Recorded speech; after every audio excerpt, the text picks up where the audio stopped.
Oops. Hello, and welcome to Insurrection with Brenton Lengel, my YouTube channel. It used to be a radio show, and now it's a YouTube channel, and I'm calling it the same name because I just decided to, and I've sort of been pulled back into being especially politically and journalistically active thanks to you people and the world that is currently burning down around us. So I've got here with me Bobby B. Of the 5x5 podcast. And Bobby, I have been working to indoctrinate him in the ways of anarchism.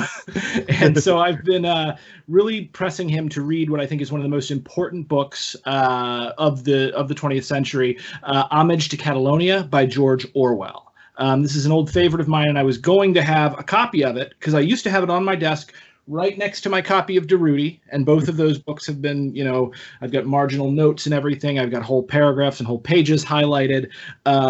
So it's something that really matters to me. But unfortunately, when I moved, I was not strong enough to defeat the clutter of moving. So I will not have a copy of the book up in front of me to show you guys right now. So you're just going to have to imagine it. Outstanding. I am Bob of the 5x5 podcast. You can find me at 5x5 podcast on SoundCloud. You can find me at Mustache Bob 2 on Twitter, and I'll probably be starting a YouTube channel pretty soon because that seems like what all the cool kids are doing. And I'm sorry your gargoyle ate your copy of Homage to Catalonia. Yeah, that's probably what happened. It's exactly what happened. Gargoyles are terrible about that. I'm a veteran of the U.S. Army. I served for about 9 years, give or take a few weeks. And reading this book has been really interesting for me. I knew it existed. I had never actually sat down and read it before. And this is one of those books I kind of wish I had read before I joined the Army, not because I wouldn't have, I probably still would have, but because it's interesting to read stuff like this with a background in military and military science, and then read it again, or without that background, and then read it again with that background. And that's something that I think I'll be trying to bring to this discussion quite a bit. It's a great book, though, man. George Orwell, great writer. Who knew? Literally everybody. Yeah, who knew? I love it when reactionaries bring up George Orwell and they get mad at you for asking someone to be nice about pronouns or something. They're like, yeah, it's 1984. Don't really expand my understanding of racism. It's really not. And I think most of those people probably haven't read 1984 or stayed awake for the entirety of any of the film adaptations. No. They just know Orwell as a famous anti-communist, which is hilarious because George Orwell was a committed socialist who joined a Marxist unit, a left Marxist unit and fought, like, he banned fascists from life with a gun. Yeah, he attempted to. So yeah. So the realities of warfare often don't stack up to the fantasy of just gunning a lot of people down, which is something that certainly we're going to discuss. Oh man, I can't wait till, I don't know if you've gotten to this part in the book yet, because we're just doing the first chapter right now, and this is going to be part of an ongoing series where you read the book and then we talk about it. Yeah. The thing is, with Homage to Catalonia, there's a chapter coming up where there's a whole aspect with passwords.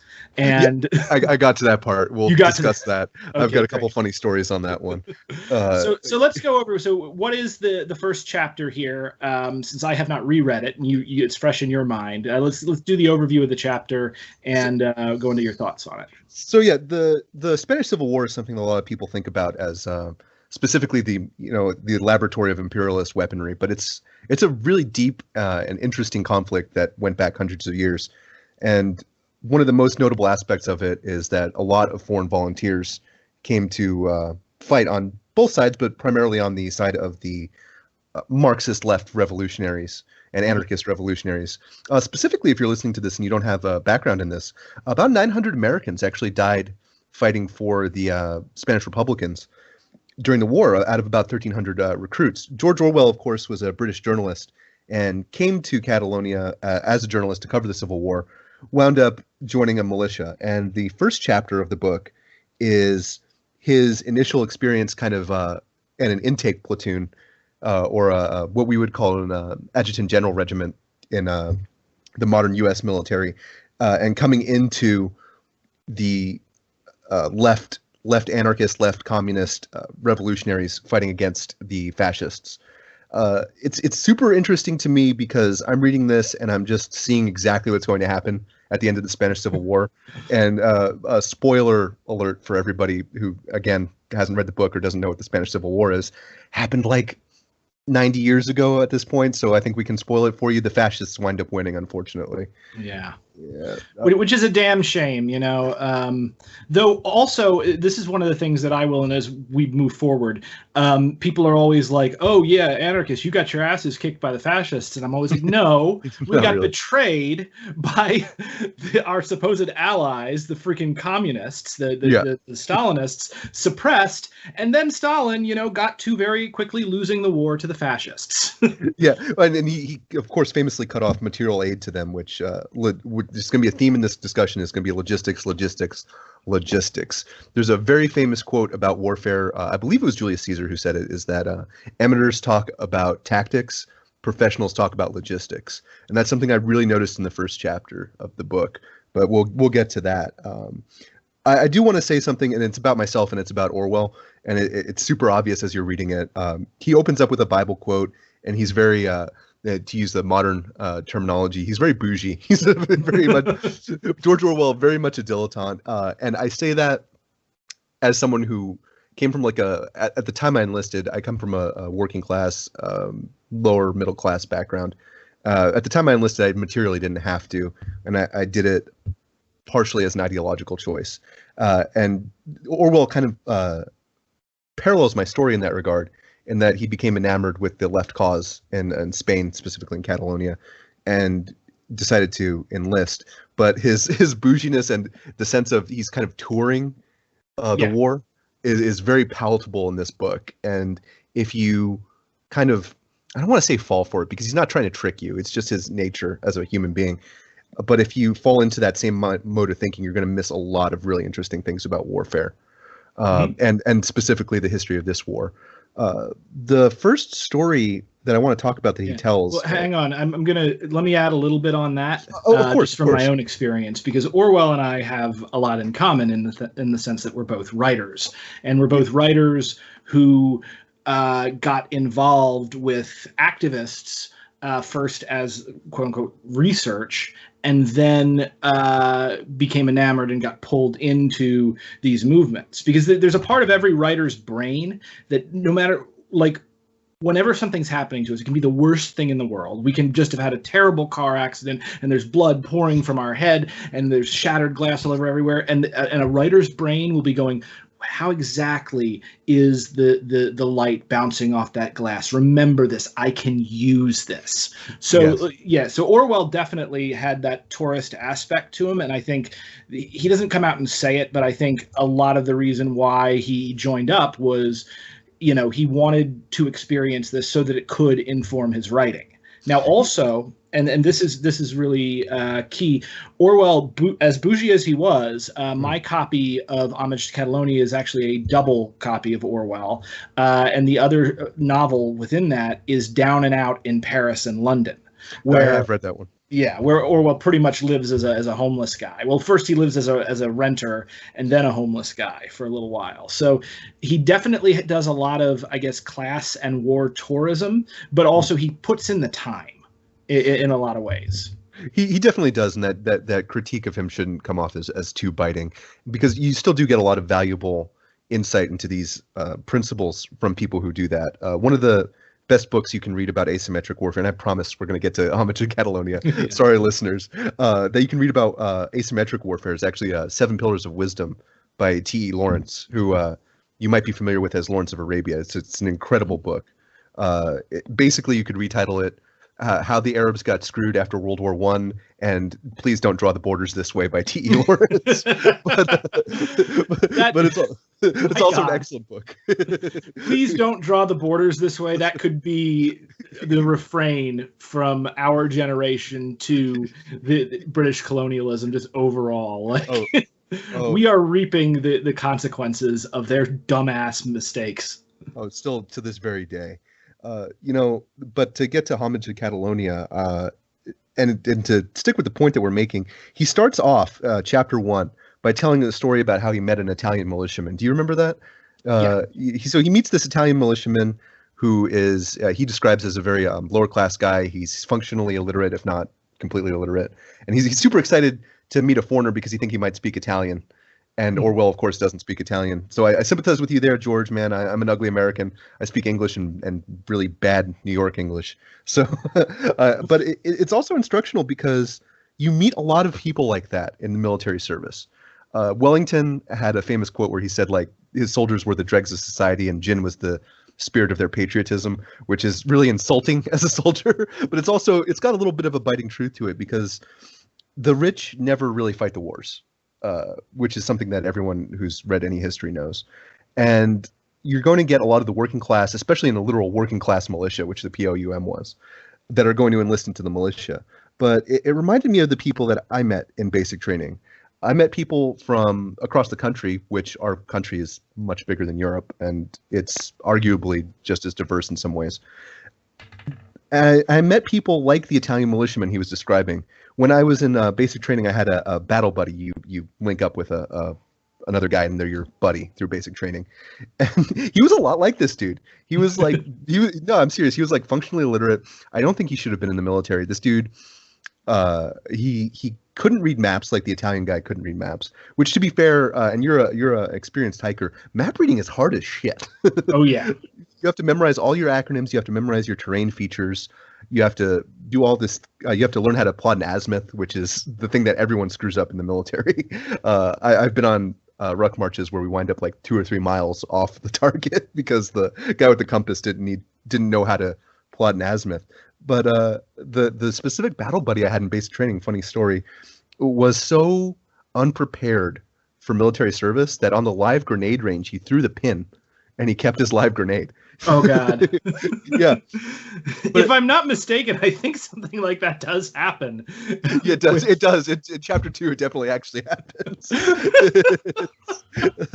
Which he almost shot me twice too, which was super fun. But to tell you the truth, I'm a little dyslexic. Not when it comes to words, but when it comes to concepts. And I will I'll say like rehearsal when I mean audition, and audition when I mean rehearsal. And so like. I could see myself kinesthetically keeping the grenade and tossing the pin. Oh man, I've never heard somebody cursed out as much as the poor Brown was when the drill sergeant realized what happened. But, Jesus Christ! But at the same time, I will say this: at the end of 10 weeks of U.S. Army basic training, that kid was a trained soldier, and he wasn't like the best soldier in the world, and he almost shot me twice, and I wouldn't really want him. He wouldn't be my first pick, but he was a trained soldier. And that's something that I come back to a lot in this chapter, is that the process that the POUM militia is putting these guys through is setting them up for severe failure later. Really? Because their basic training, I want to make this absolutely clear before we keep talking. I don't criticize the cause that they were fighting for. I think they were objectively the right party in that regard. Mm-hmm. I don't criticize their ideology because I think ideologically they were pretty good at this point before the infighting. Their understanding of warfare and their understanding of the process, and Orwell's understanding of the process, is something that's going to set them up for severe failure later, because they have this dude who's this Italian volunteer, and they have the other guys that we're going to talk about in a minute, who are willing to die and kill, and they're ideologically devoted to their cause. And an ideologically devoted soldier, or an ideologically devoted activist, or an ideologically devoted Amazon employee, whatever you're going to talk about, is going to be so much more effective than somebody who's just there for a paycheck. Is going to be so much more effective than somebody that you snatch out of a village. So that's the hardest thing in military recruitment, is to get somebody who's ideologically motivated to die for your cause. If you go back in history, you're going to find all kinds of different military units. I was thinking a lot about Napoleon as I was talking about Spain, because we're going to talk about this, but Napoleon's invasion of Spain had a large impact on the genesis of the conflicts that ultimately led to the Spanish Civil War.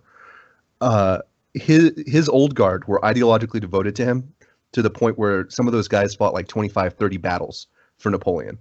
They went with him to Elba. They came back when he came back from Elba. And getting a corps of guys like that is the most difficult part of military recruitment. And the thing that Napoleon did brilliantly, the thing that we do brilliantly today, the thing that other armies in that era did brilliantly was they took those ideologically motivated guys, however they got them ideologically motivated, and they put them through a process to make them soldiers. And that they could get a guy from a foreign country in Italy to come in solidarity and fight with them is something that is very valuable that I think they kind of squander later. I definitely would agree with you on that. Now, what Orwell, if I recall, had a more positive view of how the recruits are. And this is also, he was a police officer, though not trained as a soldier, but he was trained as a police officer in, I believe, Burma, now Myanmar. So his opinion of it kind of went back and forth on this. So it's interesting because I didn't pick up that they were setting them up for failure. And I'd be really interested to see how you feel that was happening. Yeah, so Orwell talks about, and this is a little later in the chapter, so we might jump around a little bit. So apologies to anybody who's trying to read along with this conversation. Good luck. He talks about how they don't have firearms. They don't have any instruction in tactics. They don't have any instruction in fire superiority. They never even touch a rifle. And then he complains, actually, at length about learning drill and ceremony. Yeah. And somebody who's not versed in military training and tactics might really complain about that. And a lot of people do. I hated drill and ceremony. Most American soldiers hate drill and ceremony. But there's a reason that you learn it. And the reason that you learn it is a few different reasons. It builds a spirit de corps. So it builds camaraderie with your friends. It builds an ability to think as a unit. And it builds an ability to respond as a unit. And it builds habit and toughness. And I'm going to read you a bit of a passage from a very dry German book, which if anyone's heard me on Brenton's channel before, you guys know that I'm super into dry German philosophy, but I'm going to plug this real quick. If you are thinking about warfare, if you're writing about warfare, if you want to know how warfare works, you need to read this book. It's called On War. It's by a guy named Karl von Clausewitz, who was a Prussian field marshal. He actually came into the Prussian army during the Napoleonic era as a drummer boy at like 13. And by the time he passed away, he was a veteran of multiple wars, and he was the head of the Kriegsschule, which is one of the most highly regarded military colleges in Europe. And he wrote the seminal book on Western warfare, which is On War. It's super dry. It's a thick book. I'm holding it in my hand right now. And the good news is that if you're at war and you're out of bullets, you can actually beat somebody to death with this book. But I'm gonna read this. That's about. Useful. I'm gonna read this passage now. This is from page 141 of the Everyman Libraries edition of it. It's translated into English, so you're not going to have to hear my awful German. It goes something like this. Habit hardens the body for great exertions, strengthens the heart in great peril, and fortifies judgment against first impressions. Habit breeds that priceless quality, calm, which, passing from the hussar and the rifleman up to the general himself, will lighten the commander's task. In war, the experienced soldier reacts rather in the same way as the human eye does in the dark. The pupil expands to admit what little light there is, discerning objects by degrees, and finally seeing them distinctly. By contrast, the novice is plunged into the deepest night. No general can accustom his army to a war. Peacetime maneuvers are a feeble substitute for the real thing, but even they can give an army an advantage over others whose training is confined to routine mechanical drill. To plan maneuvers so that some of the elements of friction are involved. Clausewitz uses the analogy of physics to discuss war. This is a early scientific integration of philosophy. Friction. Sorry. I was going on a tangent, and now I can't find where I was because the type is super small in this edition. On a tangent. On a tangent. To plan maneuvers so that some of the elements of friction are involved, which will train officers' judgment, common sense, and resolution, is far more worthwhile than inexperienced people might think. It is immensely important that no soldier, whatever his rank, should wait for war to expose him to those aspects of active service that amaze and confuse him when he first comes across them. So he goes on at length in this book, and again, it's a book you should read. So when he's complaining about drill and ceremony, I don't blame him, because they should absolutely have been teaching those guys fire tactics. They should absolutely have had rifles for everybody. But at the same time, those are the building blocks of routine for those soldiers. Those are the building blocks of taking that ideologically motivated guy and turning him into a soldier. And this is something that I think Orwell misses a little bit in this, because he's coming there kind of on an adventure, and he really wants to learn how to use a machine gun. He Yeah. complains about that. Like, he really wants that M&G, and I don't blame him. But the lack of a rigid, not a rigid, maybe a rigid, I'll use the word rigid. The lack of a rigid defined training regime, I think, is really hurting these militia guys. And you can see that. They don't have pride in the barracks that they're in. He describes living in the Lenin barracks in his city as being riddled with trash, not being cleaned up, not being organized. And again, those are the building blocks for building a soldier, because you're taking that ideologically motivated guy, and right. you have to put him through this process to take him from just being a tough, maybe he's even a tough guy, maybe he's fired a rifle before, but there's a profound difference between being ideologically motivated and a tough guy and being a trained soldier. So that's something that I think Orwell is really missing when he's complaining about that drill and ceremony. But it's also something that the POUM guys and the militia guys are really failing their soldiers in. And you see that a lot with their leadership. One of the generals, and I am jumping a little bit ahead here, is talking about how he wants to get everyone a blanket to have a blanket in the trench, which Orwell says is a terrible idea. But you might not know why that's a terrible idea. You might think that's a great idea. Everyone gets a blanket. They're warm, right? If you're living in a trench, you're living in a muddy, wet, horrible environment. And if you have a big wool blanket, it's just going to get soaked. Yeah. So, though I will say, as a hiker, one of the best things about wool is even if it's soaked, it will still keep you warm. It will. But at the same time, it's really gross. Particularly in a trench. in a trench with terrible hygiene, which we'll talk about in chapter 2 quite a bit. This is bringing me back because there's an unfinished play that I'm rewriting called No Gods, No Kings, which is set in Spanish Catalonia when the anarchists are in control, and it's kind of somewhat patterned after Homage to Catalonia. And I am now remembering that I had an Italian character who couldn't read a map, who was very motivated to kill fascists, and and I think the second act opens with the white guy, the American, yelling at somebody in broken Spanish about why he can't have a machine gun. And they probably didn't have machine guns, which is something that we're definitely going to talk about in chapter 2. And one of the other things that was one of the killers of the Spanish anarchists. Like the biggest problem, spoiler for everyone, was the fact that they were essentially using antique rifles that were left over from World War I, most of which were stolen from the government or kept, handmade bombs and improvised armor. Like all of the stuff, anarchists have very strong hearts and very little else, and so they tend to have to improvise in these situations. it is kind of, and I was thinking about this a lot because I'm talking about having like a hierarchical, rigid training program, and my ideology personally is to try to abolish hierarchy as much as possible. And I'm thinking, like, is this a failure of my ideology? Yeah, you too, man. And I'm thinking, is this a failure of my ideology, or is this just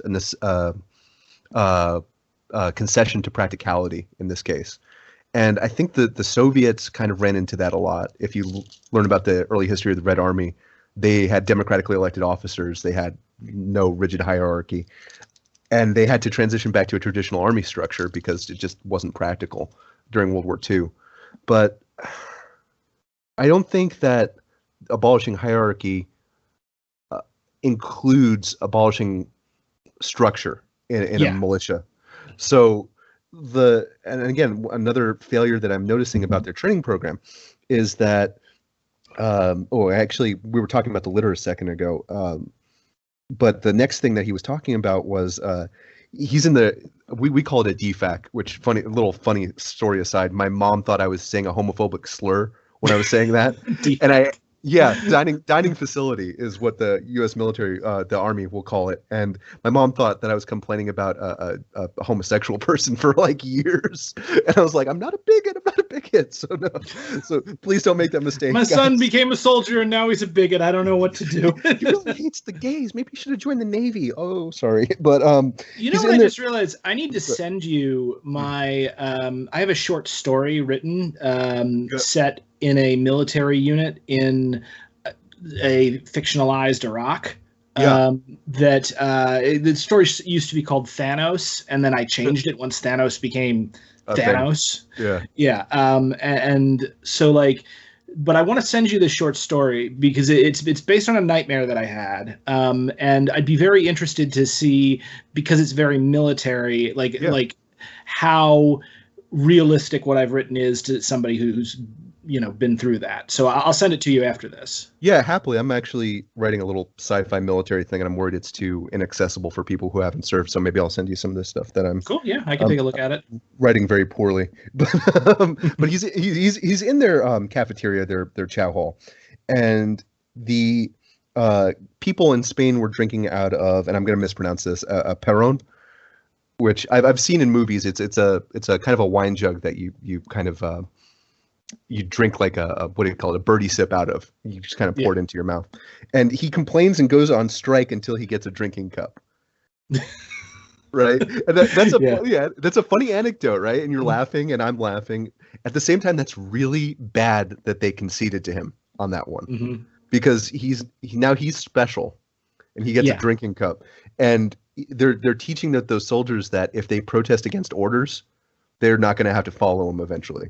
So it's another failure of their training program because they're not building uniformity in these guys. So when they get to combat, they're not going to act as a uniformed unit. They're going to act as a bunch of individual dudes on a firing line. And I think that's something that we're going to see much later.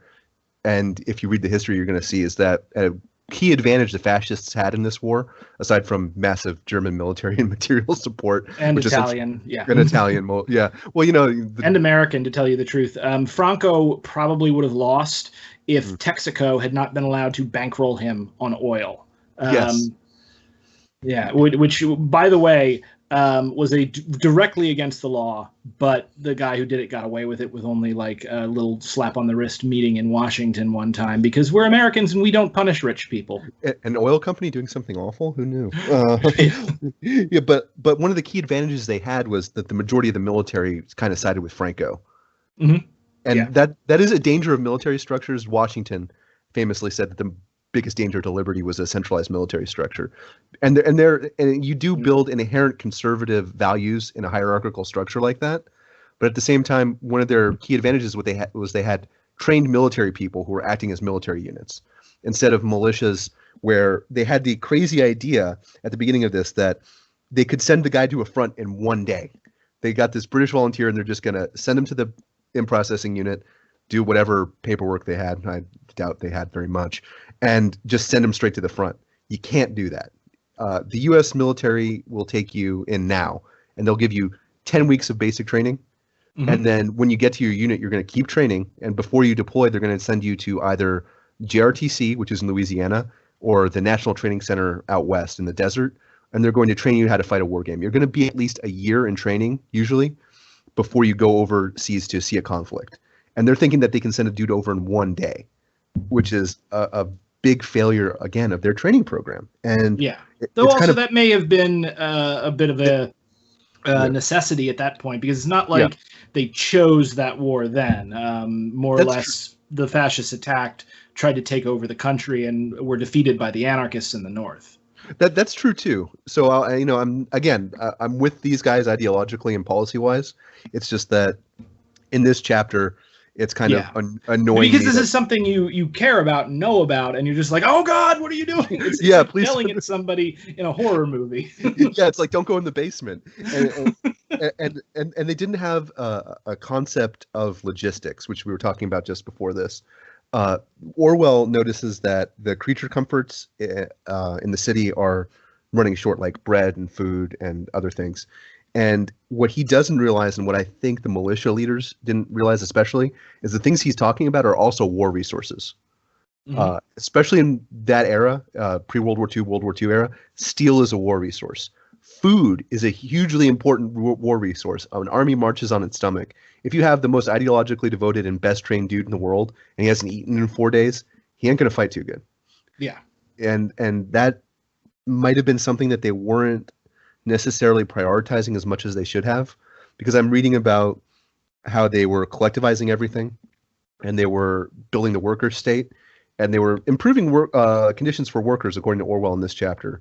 I like that he wrote that barbers are anarchists, which explains why my fade line is never right. But at the same time, you if you're at war and you're in a state of war, you really have to prioritize that, because the aim of war, and again, this is going back to Clausewitz, is to disarm the enemy, is to make him unable to resist your will, because war is an extension of politics through violence, which we're seeing here. Because before this, Spain had about 100 years of constant crises.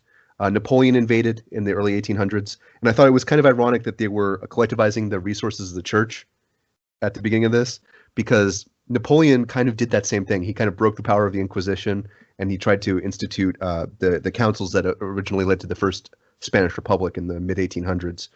But the politics of this are being extended through violence, and you have to realize that the aim of the fascists is to impose their will on you through violence, so you have to resist that. And in order to do that, a key factor is you have to have the resources to do that. Again, amateurs talk about tactics, which Orwell, great guy, and I think this book is an incredibly valuable book, but he is an amateur when it comes to war. When I came in the Army, I was a complete amateur when it came to war. Most people in America are functionally illiterate when it comes to military sciences, because it doesn't materially affect us, and it's something that we can kind of ignore comfortably. But he kind of misses that these things that he's talking about coming kind of short for the civilians are a key war resources. So when he sees like they're wasting a little bit of bread in the chow hall, and he complains about that at length too, he's right to complain about that. You really shouldn't waste food, especially because you have to feed your dudes at the front. Yeah. But also he's missing the point that they're not using their war resources efficiently. And this is something that's going to come back to haunt them repeatedly. A spoiler alert again for the end of the Spanish Civil War, for anyone who doesn't know about it. Towards the end, the Franco's fascist soldiers were doing airdrops into communist and left-occupied cities with bread, saying that if you come over to us, every house has a fire and everybody has bread, and they drop baskets full of bread to kind of taunt these people. And, you know, it is a strategic goal to also have your workers keep working, because they need to eat too, but you also have to feed your soldiers. So that's something that, again, I think that Orwell kind of misses in this. Yeah, he does. Keep in mind, I will point something out here, is that the collectivization of the farms in Barcelona, in and around Barcelona and the Argonne Front, actually did result in an agricultural boom. One of the big things that led up to this, and you can see it if you ever watch Hemingway's The Spanish Earth, was that the fascists were fighting in a lot of ways to preserve a almost feudal system, the latifundian system, where the people who essentially the farmland and the resources that came from the farmland was controlled by a few quasi-feudal lords called latifundians. And they would bring in on day laborers who functioned a little more like serfs to actually do the work. And they purposefully kept huge swaths of land that could be cultivated fallow, even though people were starving. So when they were overthrown and the anarchists took over the northern third of the country, that fallow land was plowed and was, set about. And as a result, there was a huge boom in food production. So at least as long as the anarchists were in control, there wasn't really a problem with food. Now, if it's happening later in the conflict, the food shortages, what's very interesting about that is that if you read Adam Hochschild's Spain in Our Hearts, which is a wonderful book on the subject, even though Hochschild is a liberal. I'm going to write that down, actually. Yeah, great book. But the thing was that shortages didn't start happening with regard to food or other resources until the Bolsheviks successfully subverted the anarchists. Once the anarchists were defeated, and the communists were in control, they asserted private property rights. And once they reasserted private property rights, that is when the food and the resources boom down through the floor, and people started having to rely on like the black market to get food in Barcelona when they otherwise could just get it whenever they wanted it. So I think you're right that the anarchists may, due to inexperience, because these are workers, these are not soldiers, may have not really utilized the huge advantage they had in that aspect early on, but it really wasn't until the old system was reasserted that we saw that historically that we saw the kinds of shortages that the fascists were later able to take advantage of. And I just want to make sure to bring that up because one of the first criticisms of anyone suggesting an anarchist society is that, everyone will starve if you do that. It is, and I kind of played into that, and I didn't mean to. Yeah. And a little joke like Stalinists causing a food shortage. When did that ever happen? Well, fair enough. It was the Stalinists who caused it. So yeah, technically, it was the Stalinists acting like freaking liberals. But it's a little dig. I'm not a big fan of Stalinism. I don't think you are either. Me either. Well, it's funny also because the food shortages, because people will come in and they'll act like they'll put that meme forth, and ironically, the anarchists that was the one thing the anarchists didn't need, and in fact later on we're going to see this. I don't remember how many chapters in, or this may have even been in Spain in Our Hearts. The one time the Bolsheviks gave aid, actual material aid to the anarchists, and the anarchists were really excited about this because holy crap, we're finally going to get the weapons that we need, and they gave them nothing but food, which was the one thing that they didn't need. Of course. Have you ever seen A Bridge Too Far? I have not. No. It's on Netflix right now. Great movie. It's 3 hours long though, so you got to kind of parse out your time. But there's a point in that movie where the British are besieged at Arnhem during World War II, and they're dropping supplies in, and this guy gets shot to bring back a tin of supplies, and it winds up being airborne berets for the British. That's a problem that happens a lot in warfare. I wasn't in the military in 2003, but I know people who were, and when they were invading Iraq, I knew a guy who had 3 shotgun shells for his backup shotgun to actually invade Iraq. And he had no ammo. He carried a saw, which is a machine gun, and he had no ammo for the machine gun, and he had 3 shells in a backup shotgun that he had to invade Iraq with no armor. So that's something that happens a lot. Logistics is something that gets screwed up in every war. And again, when I criticize these guys for not having a good training program, what I'm doing is I'm pointing out the failures that they did to kind of inform people on what not to do if this should happen again. God forbid it does. And I'm not criticizing them ideologically.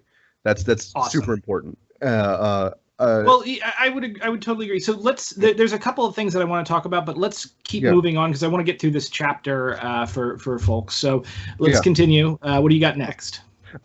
They talk about how the Spanish militiamen assume that foreigners are much better at warfare than they are.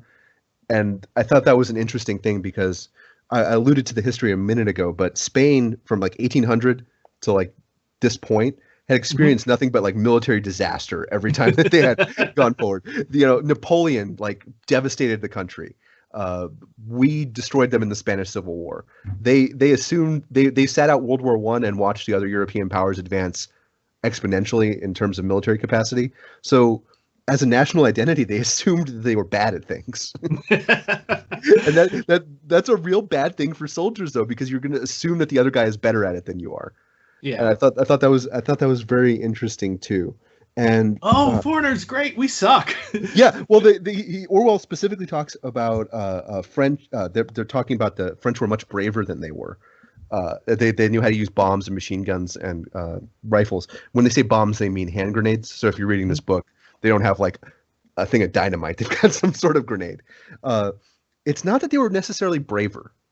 Bravery is a quality that doesn't really vary between peoples or national identities. They were trained. So those French guys that came over were most likely veterans of World War I or veterans or people that came from a society that between 1871 and 1914 had focused a lot on warfare. The French, from when they lost in 1871 to Prussia, which established Germany and led to World War I. It's a whole hours-long conversation we can have, but look it up, kids. They focused on revenge and retaking Alsace-Lorraine from the Germans for decades. So you're talking about people who were trained and who were looking forward to warfare. So of course they're going to seem like they're braver, but it's just that they're better trained. And again, this whole chapter for me is just like, why are you not doing a better training program? What's going on here? Like he's talking. Well, again, it's like they had most of the military was fascist at this point. The Yes. people that had remained loyal to the Republic, the actual soldiers, they were few and far between. And a lot of this was also really interesting also because a lot of the ones who actually had gone fascist were the officers. Yes. And a lot of the enlisted people were less enthused about fascism, but were just following what their officers had told them to do because that was what they were trained to do. It's funny now that officers in our military are significantly more anti-Trump and anti-American fascism than enlisted soldiers are. It's a very funny thing that happened. I wrote that down actually. That really makes sense. It kind of does when you think about it because, and I was an enlisted guy, so enlisted military guys, I'm not shitting on you when I say this. Enlisted people aren't educated. We don't have college degrees. We're typical Americans, so we don't read a lot. And the officers all have college degrees, so they've all been through university. So they kind of understand it a little bit better than we do from a policy perspective. And I hate to say that because it's super classist. No, the thing is that Trump, one of the things that he does very well is he is able to posture a sort of working class machismo that makes him appear as though he is a strong, decisive leader to people who that type of machismo works on. And that type of machismo works on lower working class people. You get a little educated, you start to be able to see past it. And again, I'm not calling anyone stupid. It's a cultural thing. And I think that it's one of the reasons why Trump succeeded and why he still has this huge base that is slavishly devoted to him. The guy's got a ton of charisma, but it's a charisma, like, it's charisma that works on a very specific type of person. Yes. In a way, I could almost consider it like almost a little like Stalin. Because Stalin, like, one of the reasons I think he was able to push out Trotsky was like Trotsky was like an ugly nerd. He really was. And Stalin, like, you see like those statues of him. Now he was only like 5'4" with a gimpy arm, but like you look at those statues of him, he's got this freaking beautiful mustache and the steely eyes, and his name is Steel. And it's just like, if I knew nothing about Stalinism or politics or anything, I just walk in to Russia around that time and I look at a picture of Trotsky and I look at a picture of Stalin, I'm like, I'm going with that guy.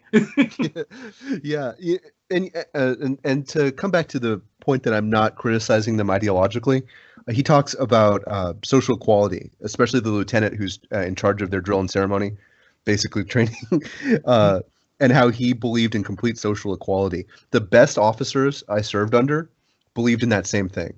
But the important distinction here is that social equality doesn't equal that there's no rank. Yeah. Because that lieutenant objectively knows more about warfare than Orwell does. Yeah. He objectively knows more about training troops than Orwell does. He objectively knows more than all of those volunteers do. So at that point, you kind of have to, like, you're in a university class. This is something that might be more relatable to people. And you're learning about, say, mathematics or one of the physical sciences from a professor, right? You don't necessarily have a social stratification with that professor, but they know more than you do, and you need to learn from them. And that's something that I think that they were failing at again, because Orwell was allowed to go out to the bar and drink with the other officers and yell at the guy that he's not teaching him how to use a machine gun when he doesn't have a machine gun. So I really want to use a machine gun. And I'm a big gun guy, and I'll have a conversation with that with anybody if they want to. And shooting a machine gun is fun as shit. Like, it's the best thing ever, man. Little fun for you before I get back into the nitty gritty of this is that in the U.S. military, they teach us to time the auto bursts, because a lot of people think with a machine gun you just go Rambo and hold the trigger down. Really, you have to do a 6 to 8 round burst, or you're going to melt the barrel because there's heat. Yeah, like Yeah, it does. And they teach us in the army to say, die, motherfucker, die. And that times out like 8 rounds, right? And I told my dad, who's in a hippie yoga cult, about this. And and he's like, that's really mean. And I'm like, well, it's a fucking machine gun, Dad. And he's like, yeah, but why don't you try something nicer, like have a piece of apple pie? And I'm like, okay. So I did it. Next time I was on the machine gun range, I thought about it randomly, and I'm like, have a piece of apple pie, and it freaking works. So there we go. So everybody, Have a we're piece of going to apple use pie. that from now on. Instead of die, motherfucker, die, it'll be have a piece of apple pie. Have a piece of apple pie. Yeah, all these dudes. But like, you know, I gotta say, there's something a little creepier about shooting people with a machine gun and thinking, have a piece of apple pie. What kind of fucking sociopath does that? Me, apparently. Yeah. It's funny, man. Like he doesn't appreciate at all how much worse that is. That's the best part. It is. It's like because it doesn't match with the act that you're doing. There's a certain falseness to it. You know. Like, yeah, it's nice to say, like, that's like the ultimate liberalism. It is like female drone pilots have a piece of apple pie when you're shooting the machine gun. It's great, but it does kind of expose another kind of failure of this training program he goes through, where a key part of training somebody to be a soldier is to have complete control over them. So like they're allowing these dudes to go out to the bar at night. They're allowing them to go down to the grocery store and buy stuff. You're training these guys to endure hardship. War is really hard, right? Yeah. Nowadays, a lot of American soldiers have a lot of creature comforts that these guys wouldn't have, but you're still trained to endure hardship. And letting dudes go out to bars, you're not going to have a bar at the front. Letting dudes go buy like groceries that aren't the army rations, you're not training them to deal with the army rations. I imagine he didn't talk about this specifically, but he didn't complain about lack of sleep. Lack of sleep is something that they train you for really hard in the U.S. military. Like you're only allowed by regulation about 3 hours of sleep per night. Jesus Christ! Really? Consecutively, you're guaranteed about 3 hours of sleep. Wow. And I'm somebody who can't, like, if I get less than 8 hours, I'm useless. Yeah, right? You have something called fire guard in basic training where not everybody, but you're going to eventually have about an hour where you have to stand watch at night. So you're going to get woken up. When you go out into the field to have a field training exercise, which these guys didn't have at all, which is something that Orwell criticizes rightly here. Mm-hmm. You're going to be in a firing line and they're going to be throwing artillery sims at you. So an artillery sim is a grenade. And when you pull the pin and you throw it, it whistles and then it explodes. It doesn't like explode, but it makes a big bang. So it's like you're getting under artillery fire. They're acclimatizing you to warfare, which just goes back to that Clausewitz passage I read earlier. And they're not doing that in this training program at all, which is, you're right, attributable to the fact that these guys are just workers in an urban area, and their knowledge of warfare primarily comes from stories and their shared cultural heritage, which is like 100 years of straight military defeats. Yeah. And idealized versions of warfare that don't exist. No, we'll wait till we get to the part. By the way, in this, do the Russians show up in this chapter? No, the only reference to Russians was that they named the filthy, dirty horse stable that they didn't clean up, and that there's trash everywhere, which totally triggered my like U.S. military like neatness fetish. That they named it the Lenin Barracks. Yeah. So this is spoiler for as we will eventually get into this because I forget which chapter it's in, but the Russians do show up and Orwell basically is like, you know, the anarchists pretty much were the reason the fascists were defeated in the North and saved for about 3 years straight. But the lack of actual like war industry, the lack of weapons, and also everyone trying to undermine the anarchists all the time because we can't have it. Anarchism. What was wrong? When the freaking Russians show up, it's huge because they've got planes and tanks and artillery. Yeah. And the Russians all show up and they are all of them are like in like uniforms with no identification on them. And like just like black coats and stuff, like, because they're not there. We're definitely not here. Definitely not. No way Stalin's sending Russians here.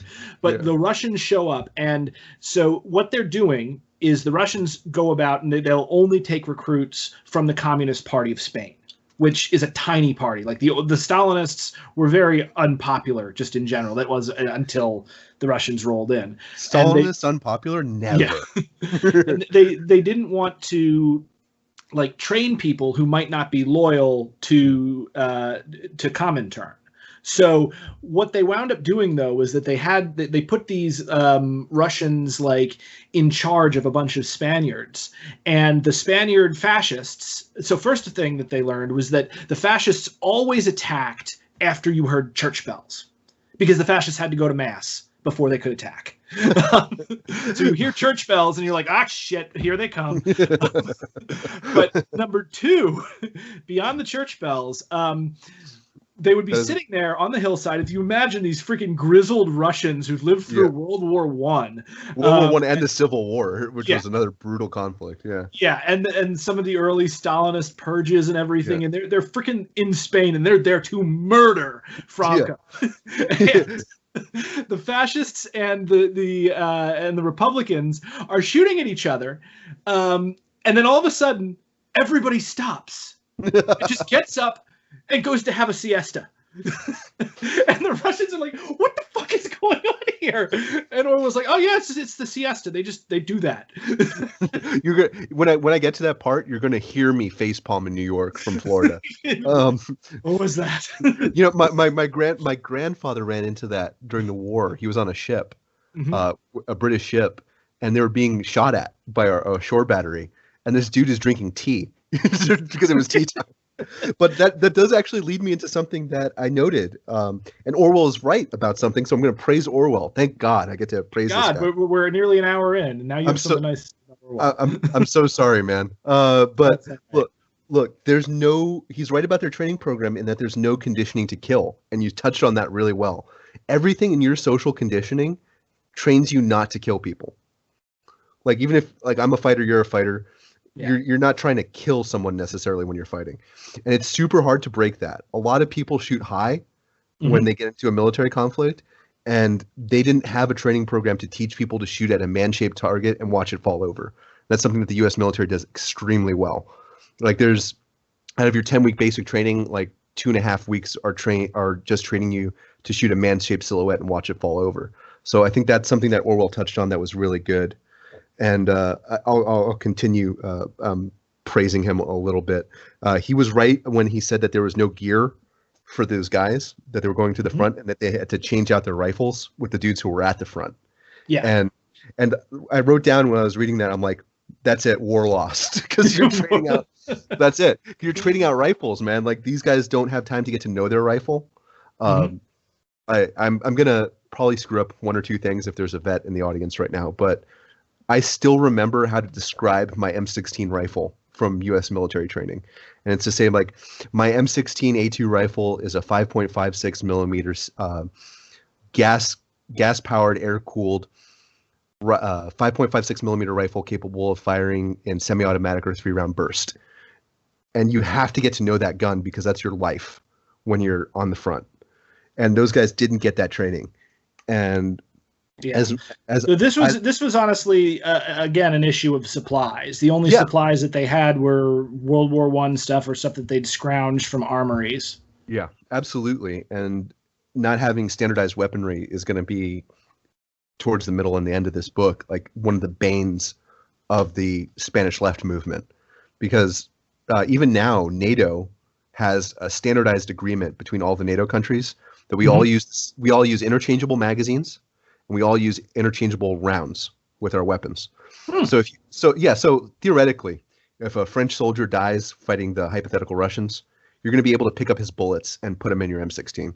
Or if you die, he's going to be able to pick up your bullets and put them in his FAMAS or British or whoever. And that's something that's going to come back to haunt these guys. And spoiler for later chapters, Orwell even complains about the quality of the ammo. The ammo was crap and very poorly stored. The only decent weapons that they actually got were from Mexico, Because Mexico was like a badass in this, in that it was like the one nation, like Spain is going like, hey, we need help. Holy crap, there's fascists in America. It's like, yeah, we'll let you deal with that. And Britain and Spain are like, yeah, oh, guys, I don't know, guys. Yeah. It just seems. And Stalin's like, I'll help. Give me all the gold in your bank. And Mexico was just like, yeah, dude, here, have some weapons, have some bullets. Here you go. But I do want to praise Orwell on this last point. Is that towards the end he talks of chapter 1. He talks about how he's marching out of the city towards the train tracks, and he's complaining about not having equipment. Rightly, the very first thing they should do is issue all those dudes equipment. But again, supply shortages, because they're not going to know how to use it when they get to the front, and it's going to be new to them. They're not going to be comfortable with it. But he talks about how they're marching through the streets and there's all the red banners and everybody is super enthusiastic.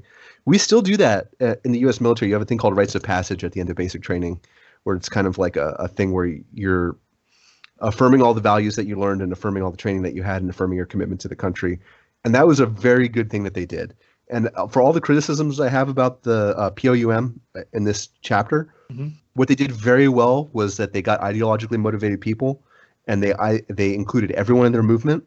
They even included foreigners in their movement, and they motivated them extraordinarily well with rites of passage like this and by ideological commitment. So that's something that they're going to have going for them as we go along. Spoiler, you all know how it ends.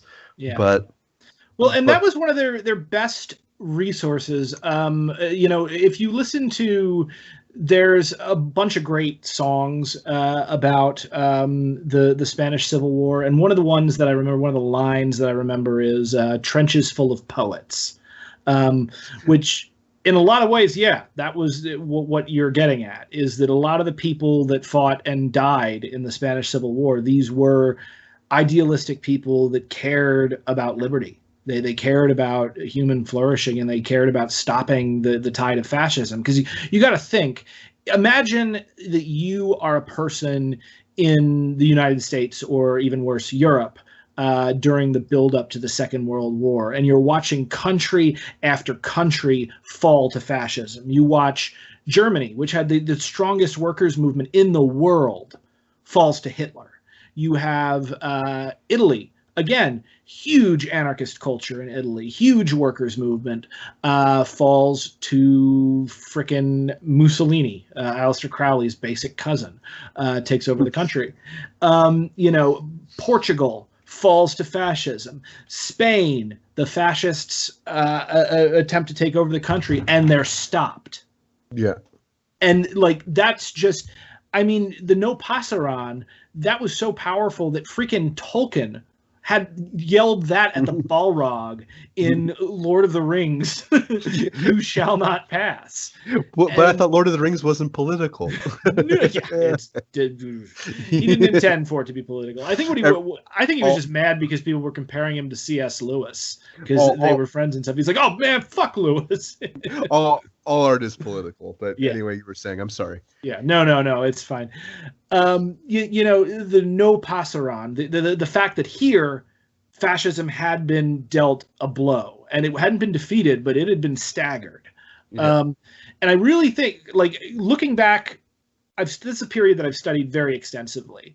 Yeah. And what's also important to remember as we talk about this, because we've got this close look at the anarchists and the leftists, and these are essentially amateurs trying to figure out how to be soldiers.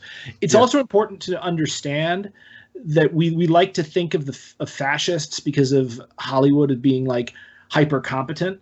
Yeah. But no, they're total fuck ups.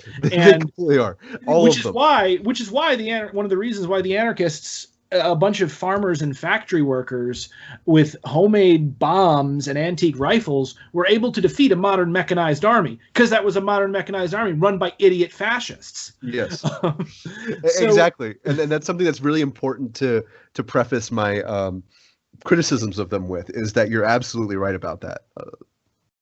Yeah, a lot of these people are just morons. So yeah. Let's go ahead though, because they go up to the front. Because I definitely, before we close on the chapter, I want to get to the bit with the passwords and all that shit. That's chapter 2, but I'll do it now if you want. Oh, that is chapter 2. That is chapter 2. Well, I'll happily do it right now. Yeah, let's do it right now. Yeah, you're right. So if you've seen Saving Private Ryan or Band of Brothers, you know about the call and response, where like famously in World War II, is usually Thunder Flash with Americans, and Orwell writes, I'm sorry, I'm chuckling about this guy who doesn't know the meaning of the word courage in Spanish, and he's a Spaniard. He's not a foreign volunteer, and Orwell has to explain to him that it's like valor.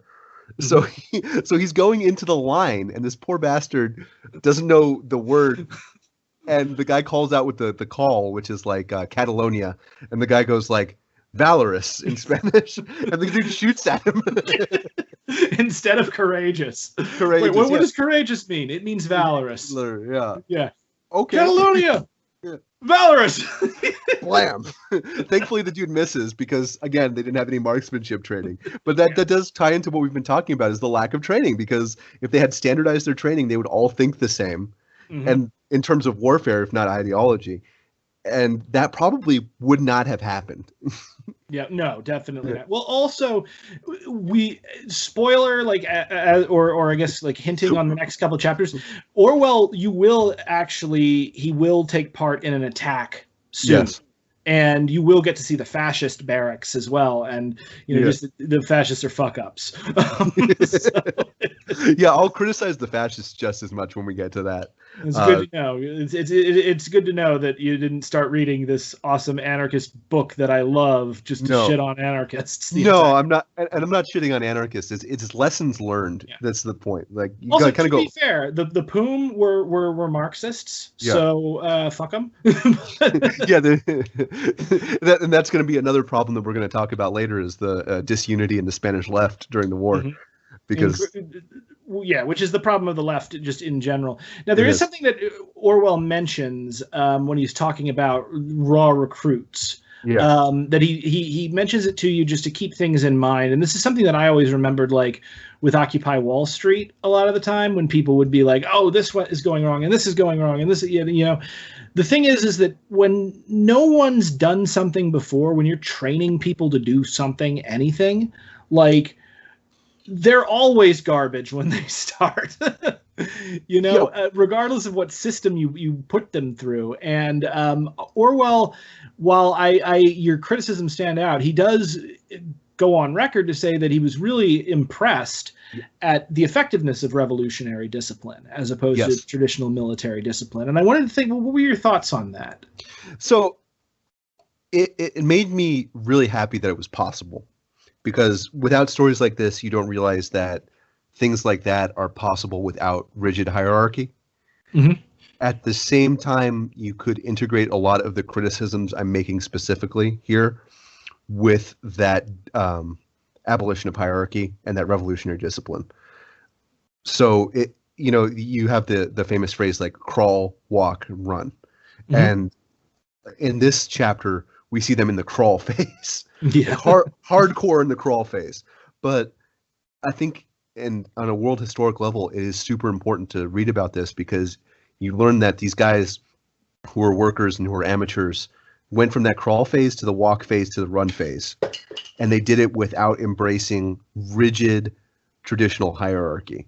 So again, I get to praise him. So thank you. Thank you for pointing that out for me. But at the same time, we have to remember the failures of their program, and we have to remember the failures of their organization so we don't repeat it in the future with anything.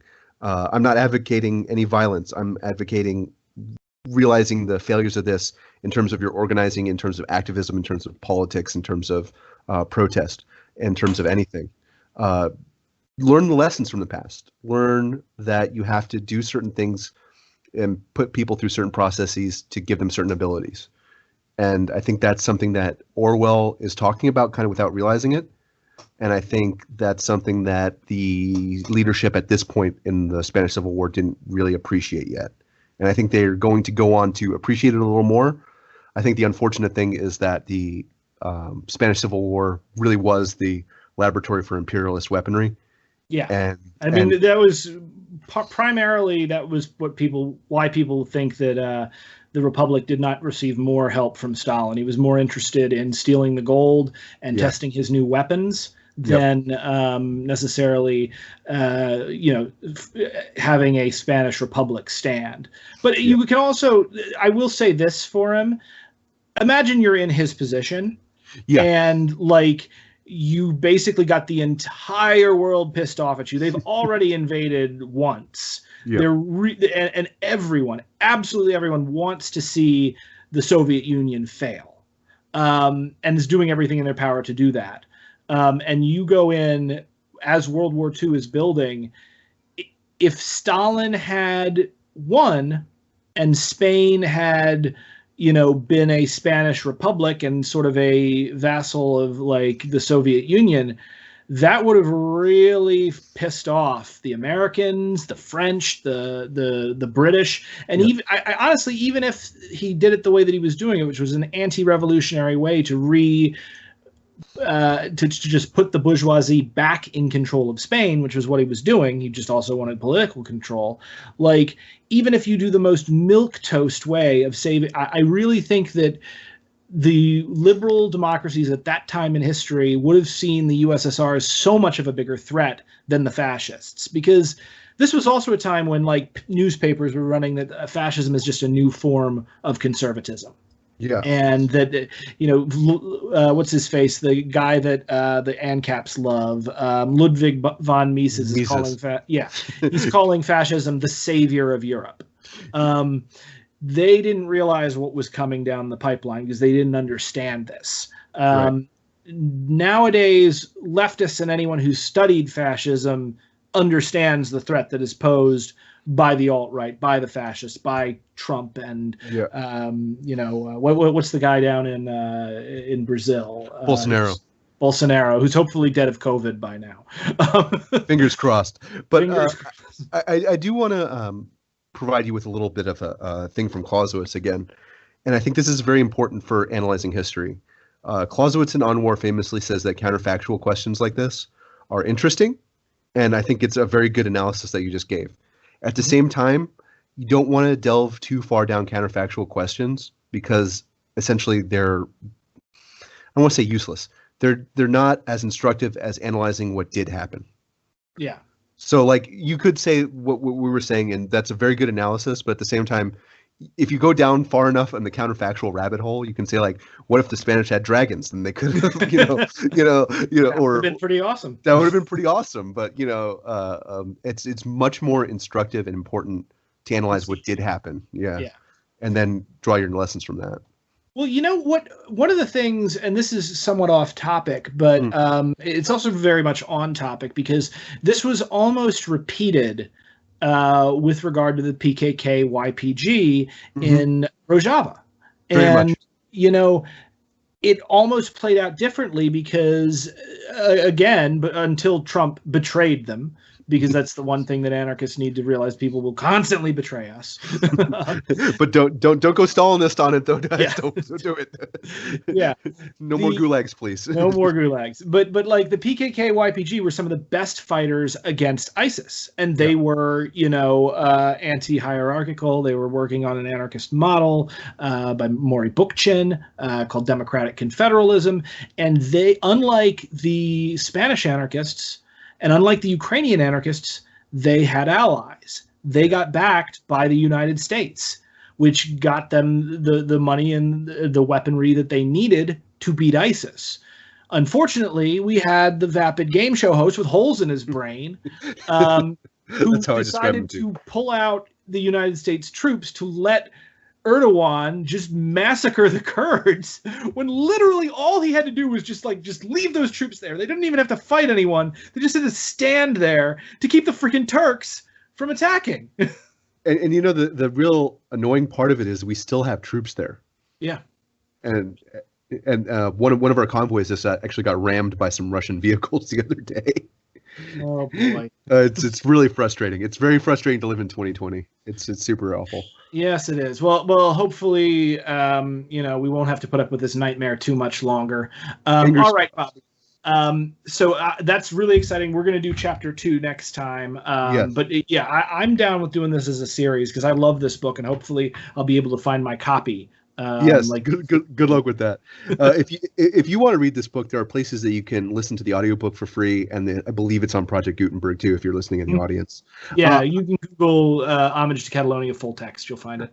I'm actually curious. Maybe in a future, after we're done with this, have you read or seen the HBO series Generation Kill? I have not. You should definitely read that or watch it. The series is actually excellent because I'd be curious on your thoughts about that because it's more modern American perspective on the invasion of Iraq. Sure. Yeah, I'll definitely check that out. But before I let you go, by the way, because I'm trying to remember, and I don't want to miss it. And if it, I just need a yes or a no, because if it's yes, we'll just do it at the beginning of next episode. Yeah. Does Orwell describe revolutionary Catalonia in chapter 1, or is that like chapter 2 or 3? He talks about like the banners and whatnot, and like the collectivization and the barbers, but like not in super great detail. He's more focused on the barracks living. Yeah. Well, God damn it, Orwell. well, like barracks living is weird, man. Like that's something that people don't appreciate is that you're used to having like your house or your apartment and your bedroom and your space, and you're not used to living in a bay with like 100 other dudes. It's super, super weird. So I understand exactly why you focused on it. Why you chose to focus on it. Yeah. All right. Well, next time, especially if I can find the book, I do want to read his quote about like breathing the fresh air of liberty for the first time, because it's some beautiful writing, but two, it really lets you know like what the feeling really was in Barcelona at the time. All right, Bobby, where can people find you? And So I'm the 5x5 podcast on SoundCloud. I'm Mustache Bob 2 on Twitter. My co-host Rocco, who hopefully maybe can join us for the next chapter, will be Space Rocco, SPACE Rocco on Twitter. And we're mustachemafia.space. I am looking forward to it. All right, and this is Brenton Lengel. If you guys get a chance, I'm really excited because Snow White Zombie was just nominated for not 1, but 2 Ringo Awards, which is congratulations. Yeah, it's a huge award in the comics industry. Like, I'm up there with like freaking Gabe of Penny Arcade and like an adaptation of Neil Gaiman's work by Dark Horse Comics and like shit from Marvel and DC. So also Dave Pepos, whose interview is also on this channel, he has 2 nominations as well. So I'm kind of beside myself with that. It's really awesome, and I hope to keep doing some great comic work in the future. So I will see you guys, and keep an eye on this channel. If you have not liked and subscribed, please do. I am just 50 subs away from hitting 1,000, and I wanted to hit 1,000 by the end of August. That was my goal, and we're just about there. So please like, subscribe, share, and help me get this channel over that line. All right, thanks very much, and Bobby, I will see you later. All right, later, man. Thank you. Absolutely, thank you.